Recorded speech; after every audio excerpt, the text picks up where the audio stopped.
Hello everyone, আজকের নতুন দিনের নতুন একটা ব্লগে তোমাদের সকলকে অনেক অনেক স্বাগত আর অনেক অনেক ভালোবাসা।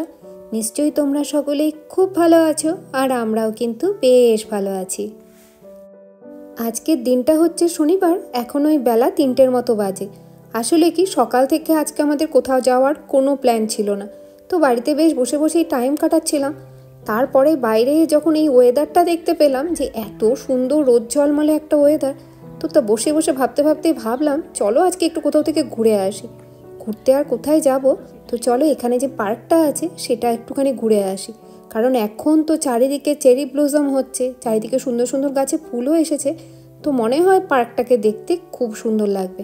এই ভেবেই আজকে আর কি পার্কের দিকে যাওয়া। আর যেতে যেতে রাস্তার এই বিল্ডিংটার সামনের দিকটাতে না অনেক সুন্দর সুন্দর ফুল গাছ লাগানো থাকে। একটা তো এই হলুদ রঙের, আর ওপরে পিঙ্ক কালারের তো চেরি ব্লসম হয়েছে। এছাড়াও না আরও এক ধরনের ছোট ছোট গোলাপ ফুলের মতো এক ধরনের ফুল হয়, অনেকটা ওই ক্যামেলিয়া ফুলের মতো দেখতে, তবে এখনও ফুলগুলো না ফোটেনি।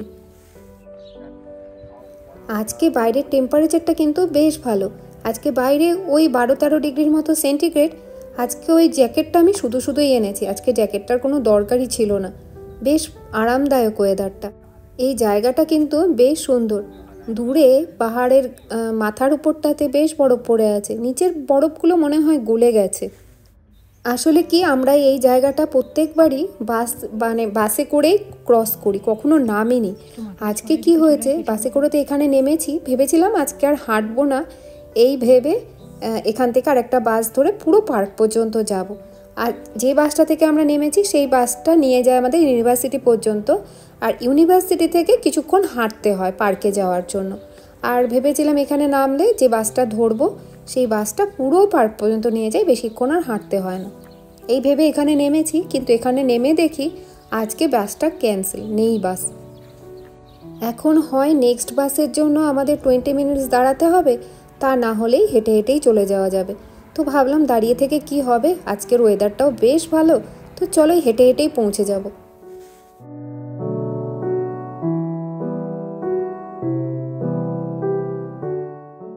এই ইউরোপের কিন্তু একটা জিনিস খুব কমন প্রত্যেকটা সিটিতে, সেখানে গেলেই দেখতে পাবে একটা দুটো করে বড় বড় পার্ক আর একটা করে লেক। তো এই লেক আর পার্কটা কিন্তু এখানকার পুরো একটা কমন জিনিস।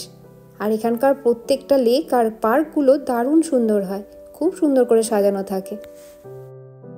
যখন শীতটা ছিল তখন মানে হাতে গোনা কয়েকজনকে দেখা যেত সাইকেল করে যেতে, আর এখন এই গরম পড়তে না পড়তেই মানে এই বসন্তকাল থেকেই শুরু হয়ে গেছে, প্রচুর লোক সাইকেল নিয়ে যাচ্ছে। এখান থেকে দূর থেকেই দেখতে পাচ্ছি পার্কটায় যে কত লোক সাইকেল করে এসেছে। দূরে যেটা সাদা রঙের দেখা যাচ্ছে ওটা হচ্ছে ফেরিস হুইল, মানে ওই যে বাংলা ভাষায় যেটাকে বলে নাগরদোলা। আর এই ছোটোবেলার থেকেই না এই নাগরদোলা জিনিসটা কিন্তু আমার কোনোদিনই পছন্দের না। আমি ছোটোবেলাতেও ভীষণ ভয় পেতাম, আর এখনও আমি এটাতে উঠতে খুব ভয় পাই। আর এই পার্কটাতে ঢোকার কিন্তু অনেকগুলো দিক আছে, তো আমরা আজকে এই সাইডটা দিয়েই ঢুকছি। আর এক একটা দিক দিয়ে গেলে এক এক রকমের সৌন্দর্য দেখতে পাওয়া যায়। আর এই গাছটা, সেই দিন যে গাছটা দেখেছিলাম না একটা লেকের সামনে, এটা ঠিক ওই গাছটা, ঝাড়বাতির মতো গাছটা। তবে এখনও না এখানে গাছগুলো তেমনভাবে কিন্তু পাতা আসেনি, যেটা আমি ভেবেছিলাম যে হয়তো ফুলে ফুলে একদম চারিদিকটা ভরে যাবে, সবুজ হয়ে আছে। তা নয়, এখনও গাছগুলোর পাতা আসতে বেশ কয়েকদিন দেরি আছে। তবে হ্যাঁ, গাছে কিন্তু ফুলে দেখলাম অনেকগুলো গাছের কুড়ি এসেছে। আর মিষ্টু, এখানে বাচ্চাদের কিন্তু খেলার বিভিন্ন ধরনের জিনিস আছে, প্রচুর খেলার জিনিস। গরমের সময়টাতে আমরা মাঝে মাঝেই এই পার্কটাতে আগে আসতাম, মানে আগের বছর তো প্রচুরবার এসেছি। আর মিষ্টু এখানে ভীষণ এনজয় করে, অনেক খেলার জিনিস, একটার পর একটা খেলতে খেলতেই সন্ধ্যা হয়ে যায়। মিষ্টু কিছুক্ষণ ওই জায়গাগুলোতে খেলে নি। আর এই যে রাস্তাটা দেখছো, ওই জায়গাটা পাথর দিয়ে জায়গাটা ঘেরা আছে, এই যে দাগ কাটা যে জায়গাটা আছে ওখান দিয়ে না অনেকেই গোল গোল বা এস টাইপ করে হাঁটে।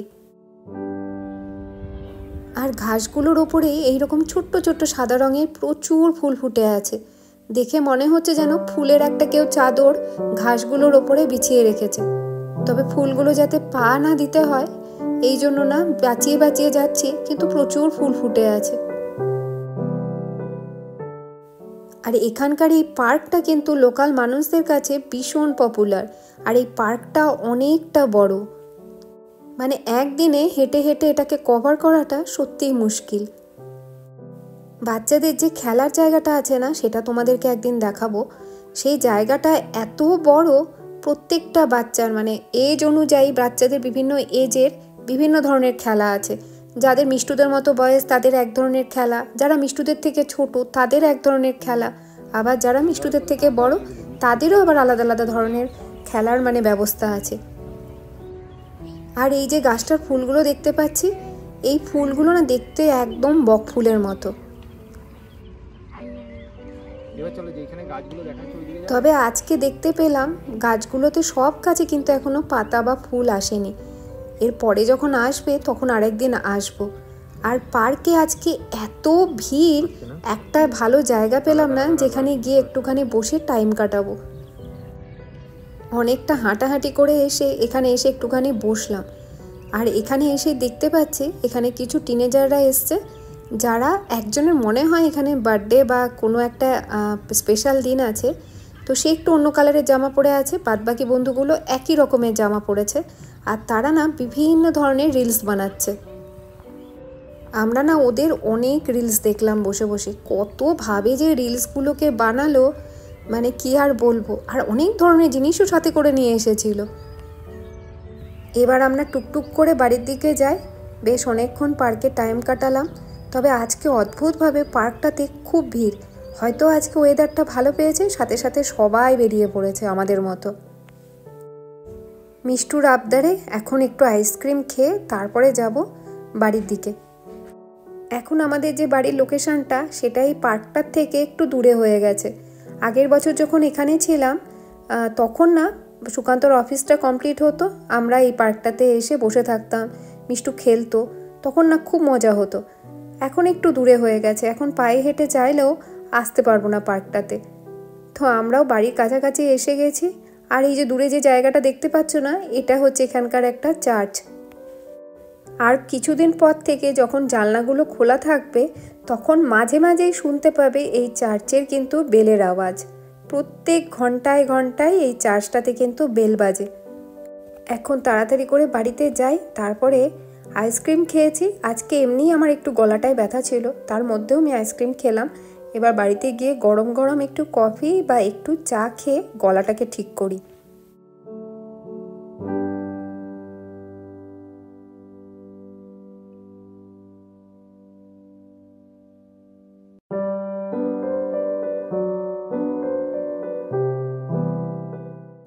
আজকে হচ্ছে রবিবার দিন সকালবেলা, আর সকালবেলাতে আজকে প্রচুর দেরি হয়ে গেছে ঘুম থেকে উঠতে।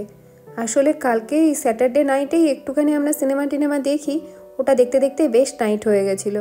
আর নাইট হয়ে গেলেই না সকালবেলা আর ঘুম ভাঙতে চায় না, তো এই জন্য সকালবেলা একটু দেরিই হয়েছে। যাই হোক, তাড়াতাড়ি এসে গেছি রান্নাঘরে, আগে সকালের ব্রেকফাস্টটা বানিয়ে নিই।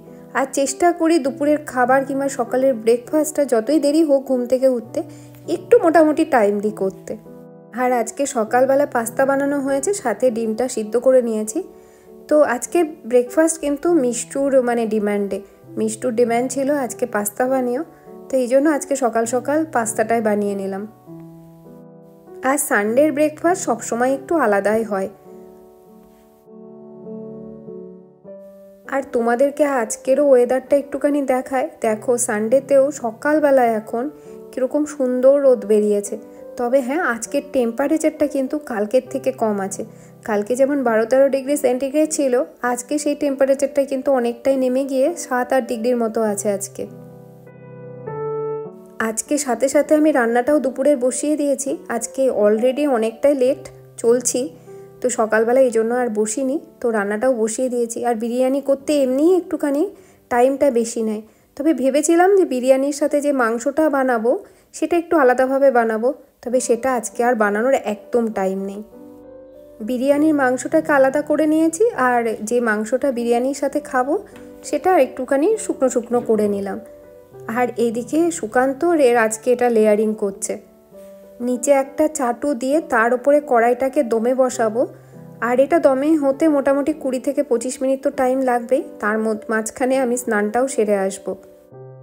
আজকের আমাদের এই ঝটপট বিরিয়ানিটা রেডি হোক, আর ব্লগটা আমি এখানেই শেষ করি।